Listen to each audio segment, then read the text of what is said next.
தினம்தோறும் விளக்கேற்ற நல்ல எண்ணெய் இதயம் நல்லெண்ணெய்.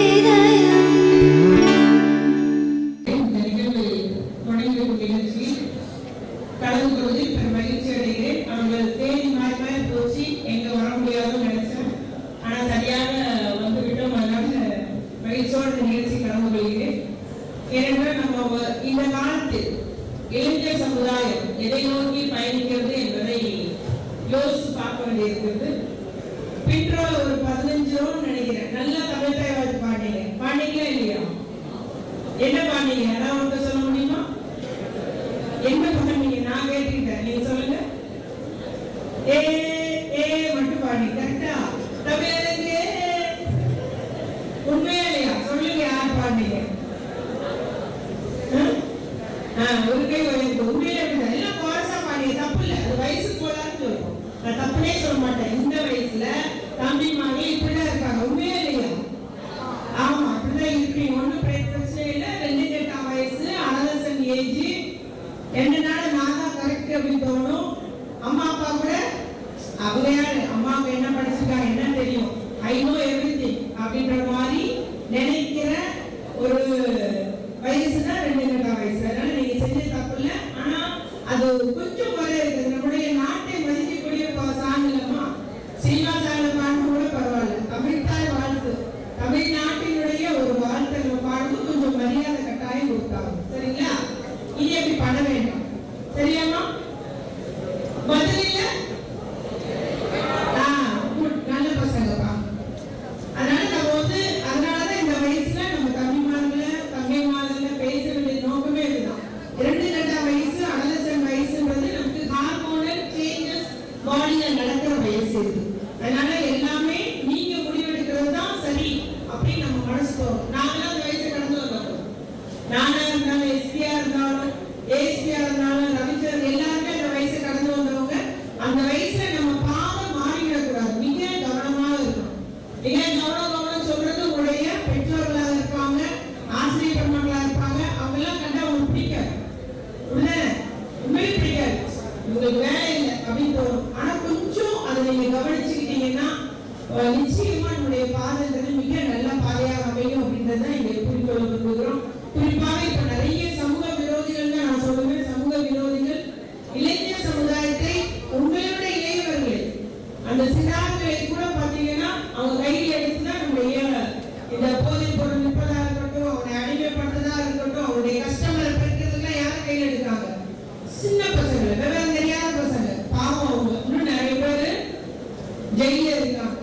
அதனால அவங்க இந்த மாதிரி பிரச்சனை அந்த பசங்களை பார்க்கும் போதெல்லாம் நான் சந்திக்கும் போதெல்லாம் வருத்தமா இருக்கும். நான் நிறைய பேர் பார்க்கும்போது கண்ணீரோட தான் வெளியே வருவேன். ஏன்னா அவனுடைய அந்த பசங்களுடைய நிலைமை அப்படி இருக்கும். அம்மாவை பார்க்கணும், அழுவான், சீக்கிரம் வெளியே விடுங்கன்னு சொல்லும் போதுலாம் ரொம்ப கவலையோட இருக்கும். அதனால குற்ற செயல், சட்டப்படி குற்றம் அப்படிங்கும் போது அந்த செயலை ஈடுபடுறவங்க கடுமையாக தண்டனை வாங்க தான் செய்யறாங்க. அதனால நம்ம நீங்க உங்களை சொல்லல, எல்லாருக்கும் யார் போதை யூஸ் பண்ணாலும் அதை பண்றது தப்பு, அது நம்மை அடிமைப்படுத்தி விடும் அப்படின்றத சொல்லிக் கொடுக்கணும். அது நம்மை அடிமைப்படுத்தக்கூடாது. நம்ம அதை அடிமைப்படுத்தி நம்மளுடைய கண்ட்ரோல் படி நம்ம மனசு இருக்கிற அளவுக்கு இருக்கிறோம்னா போதையினால் ஒரு தமிழகமா நம்முடைய நாடு இருக்கணும். அப்படின்னாதான் நீங்கள் எதிர்கால தலைவர்களாக நீங்க தான் இந்தியா தமிழ்நாட்டை வழிநடத்த போறீங்க. அப்படித்தானே? இதே ஸ்டேஜ்ல இதே ஒருவேளை நீங்களே கூட எம்எல்ஏவோ கவுன்சிலரோ அந்த இடத்துல பேச வாய்ப்பு இல்ல. பேர் நம்ம முட்டாசி சார் மாதிரி உட்கார்ந்து இருப்பீங்க, இல்ல எஸ்பி சார் மாதிரி உட்கார்ந்து இருப்பீங்க. உண்மைதானே? நீங்க தான் எதிர்கால தலைவர்கள், நீங்க தான் எதிர்கால தமிழ் சமுதாயம். ஞாபகம் வச்சுக்கோங்க. அதனால அது நம்ம பசங்களுக்கு அதிக பொறுப்பு உண்டு. நீங்க தயவு கூர்ந்து எல்லாத்தையும் விளையாட்டா எடுக்காதீங்க. விளையாட்டு தேவைதான், கொஞ்சம் பொறுப்போடையும் நம்ம இருக்க வேண்டும். நீங்க இதுல மிக கவனமாக, அநேகமா நண்பர்கள் மூலம் இல்ல யாராவது வற்புறுத்தி தான் அந்த போதைக்கு பழக்கத்துக்கு உட்படுத்துறாங்க.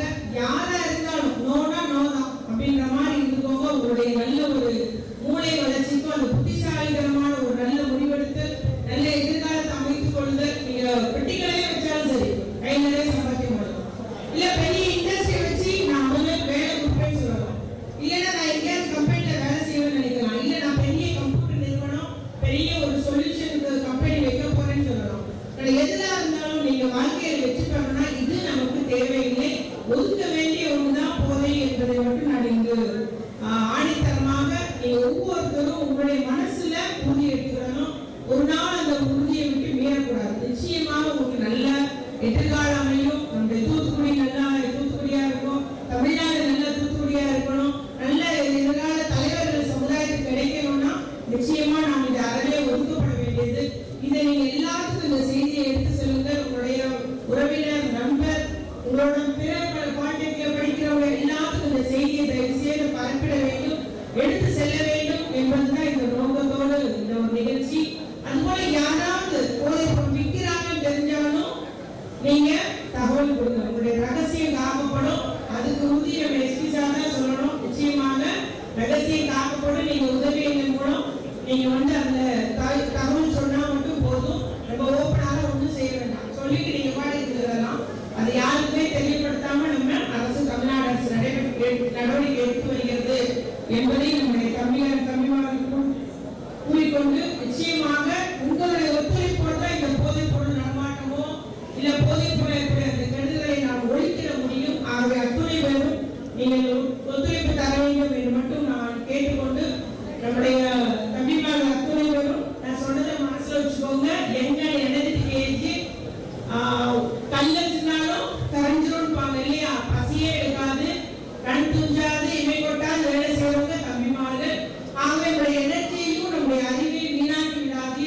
மிக கவனமாக உங்களுடைய எனர்ஜியை அறிவை உபயோகப்படுத்தி நல்ல எதிர்காலம் உங்களுக்கு அமையணும். நல்ல தொழில் அதிபர்களாக, ஆண்டவர்களாக, சான்றவர்களாக நீங்கள் எல்லா அத்துணை பேரும் உருவாகிட வேண்டும் என்பதுதான் எங்களுடைய எங்களுடைய ஆசை. அத்துணை பேரும் நீங்கள் சிறந்த மாணவர்களாக வரணும். எது குற்றம் இருந்து அதை நம்ம செய்ய வேண்டியது. பொதுவா அட்ரஸன் ஏஜ்ல ஷர்ட் எல்லாம் இன் பண்ணு அப்படின்னு சொன்னா நீங்க என்ன பண்ணுவீங்க? எனக்கு தெரியும் என்ன பண்ணுவீங்க. என்ன பண்ணுவீங்க? இன் பண்ண மாட்டீங்க. அதுலயும் ஸ்ட்ரெயிட்டா ஒரு சைடு மட்டும் வெளியே எடுத்து போடுவீங்க. உண்மையா இல்லையா? ஒரு சைடு மட்டும் எடுத்து போடுறது, இந்த ஒரு பட்டன் மட்டும் கழட்டி போடுறது, கை இங்க இருக்கும். அதுதான் வயசு போடுறது. ஆனா அட்லீஸ்ட் எங்க நம்ம கரெக்டா நேர்கொண்ட பார்வையிலும் நிமிட நிர்ணயமா இருக்கணுமோ, அட்டென்ஷன்ல இருக்கணுமோ அங்கே இருக்கணும். அது மட்டும் நினைச்சுக்கோ. ஃப்ரீயா இருந்தா எடுத்துக்கோ. பட் எந்த காரியத்தை நம்ம ஆவணம் ரொம்ப அக்கறையோடு ஈடுபாட்டோடு செய்யணுமோ அந்த இடத்துல நம்ம உறுதியோடு இருந்து செய்யணும் அப்படின்ற முடிவு மட்டும் எடுத்துக்கிட்டீங்கன்னா லைஃப் ஃபுல்லா விளையாட வேண்டாம். விளையாடுற நேரம் விளையாடுங்க. நம்ம படிக்கிற நேரம் கரெக்டாக படிக்க வேண்டும் என்பதை மட்டும் கூறிக்கொண்டு இந்த நிகழ்ச்சியை நான் தொடங்கி வைக்கிறேன். நம்முடைய கல்யாணி அவர்கள் இந்த தூத்துக்குடி மாவட்டத்தில் இந்த விழிப்புணர்வு நிகழ்ச்சி தொடங்கியுள்ளார்கள். அத்துணை கல்லூரி மாணவர்களுக்கு இதை போய் சேர்த்திட வேண்டும், இந்த தகவலை சேர்த்திட வேண்டும் என்று கூறிக்கொண்டு, அடுத்ததாக நம்முடைய எஸ்பி சார்லாம் அவங்க பேச இருக்கிறாங்க. இந்த நிகழ்ச்சி வெற்றி அடைய